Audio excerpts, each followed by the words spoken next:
बिरपाडामा पनि सरहुल पर्व धुमधामसित सम्पन्न गरियो। विशेष प्रकृति पूजामा आस्था राख्ने समुदायहरूमा आदिवासी समुदाय पनि एक हुन्। आदिवासी समुदायका मानिसहरूले प्रतिवर्ष झै यस वर्ष पनि प्रकृति पूजा सरहुल महोत्सवलाई भव्यतासित मनायो।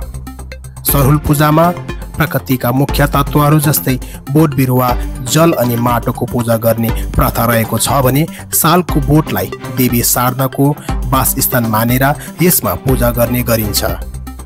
आज बिहान बिरपाडा स्थित सिंगानिया फुटबल मैदानबाट पूजा आरम्भ गरी बिरपाडा लङ्का रोड हुँदै 5 नम्बर स्थित कार्यक्रम स्थलमा पुगी शोभायात्रा थामियो। उक्त सरहुल महोत्सव शोभायात्रामा आदिवासी समुदायका हजारौं मानिसहरू सामेल थिए भने गैर राजनीतिक संस्था भोइस अफ बिरपाडा उक्त शोभायात्रामा सहभागी बनी शोभायात्रामा हिँड्ने सम्पूर्ण मानिसहरूलाई चिसो पानीको प्रबन्ध गरिदिएका थिए। कार्यक्रममा राज्य पहाडा स्वर्ण रत्न सभाका पश्चिम बङ्गाल महासचिव भगवान दास मुण्डाले यस दिनलाई राज्य सरकारले बिदा घोषणा गरिदिए अति उत्तम हुने बताए। सरहुल पूजा हमारा प्रकृति पूजा है के, और प्रकृति पूजा हमारे सदियों से हमारा आदिवासी समाज करते आ है, आज भी करते। तो आज सरहुल कर दिन रहे तितरिया चैत कर शुक्ल पक्ष में हमरे सरहुल पूजा के मनाइला और पूरा देश में आज सरहुल पूजा के मनाल जाते। तो हमरे सरहुल पूजा के उपलक्ष्य में ढेर सारा देशवासियों के शुभकामना जनाइला। तो और सरहुल पूजा का साथ साथ में हमरे सरकार से निवेदन करीला, बंगाल सरकार से, कि सरहुल कर लगन भी छुट्टी हमने के प्रदान करी वाले अच्छा होगी। ये कह के हमरे कहाइला जैसे करम पूजा के छुट्टी दिलक, इससे लेके सरहुल पूजा के भी छुट्टी हमने सरकार से मांग करा थी।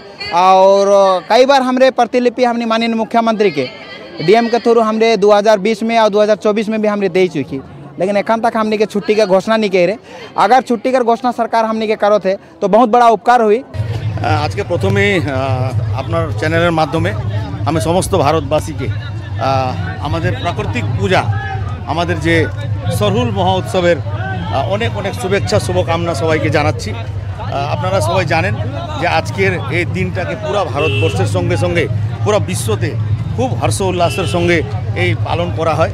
আমরা আজকে আলিপুরদুয়ার জেলার মাদারিহাট ব্লকের বীরপাড়ায় আমাদের সিংহানিয়া চা বাগান থেকে 5 নম্বর লাইন বীরপাড়া চা বাগান অবধি একটা শোভাযাত্রার মাধ্যমে আজকে এই প্রাকৃতিক পর্ব আমাদের सरहुल মহোৎসবের পালন করছি।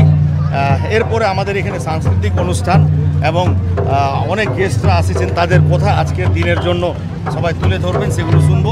মানে খুব উল্লাসের সঙ্গে খুব উৎসাহের সঙ্গে আর প্রচুর মানুষ এখানে নিয়ার অ্যাবাউট 5000 থেকে উপরে মানুষ হবে।